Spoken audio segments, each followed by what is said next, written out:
7th, 2025, our bi-weekly cover crop check. We're just south of the Dodge County Fairgrounds on a healthy soil, healthy water grower participant. We're standing by our flags where we usually stand at. We're at week 26 since the corn was combined and since the cover crop was planted. Talk about the weather for a little bit for last week. We had a little bit of snow last week. We don't have super warm temperatures yet. We had a little snow this morning. We're probably going to have a little more snow this afternoon. The snow ain't going to stay, but just telling you that the temperatures are cool. Right now, 1 o'clock in the afternoon, it is 35 degrees. Our soil temperature is at 45 degrees. So in this that brown strip we got, the soil strip, that sun was captured in that soil strip, and we've got the soil is a little warmer than what the air temperature is. Okay, we're going to pull back, and this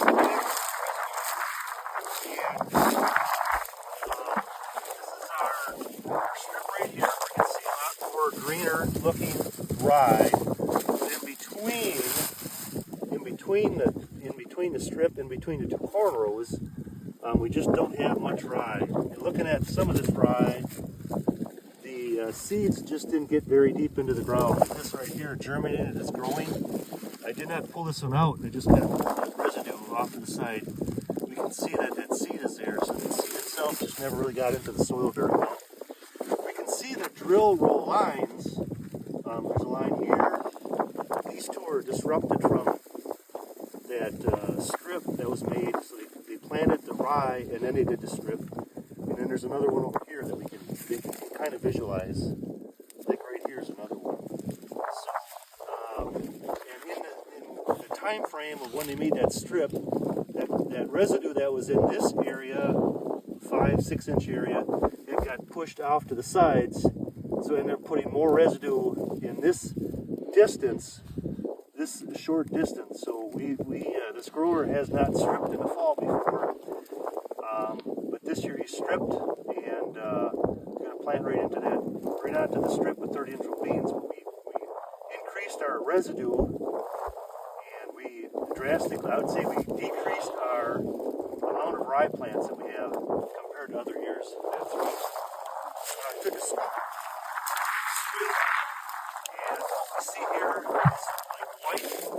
So we've got, here's a root that I ripped before I was playing around with it. But anything that's white are the roots from the rye plants. You can see this one right here is just dangling. You can see that seed probably wasn't, this one was. That seed did go down a little bit deeper.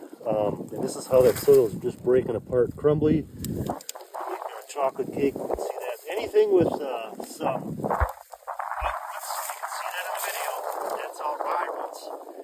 anything that's brown would be like this corn root or root from something else. The roots themselves still hold a bunch of soil together. Like when I just broke that apart, you can see how there's some roots in between holding this soil together. Even these are old brown roots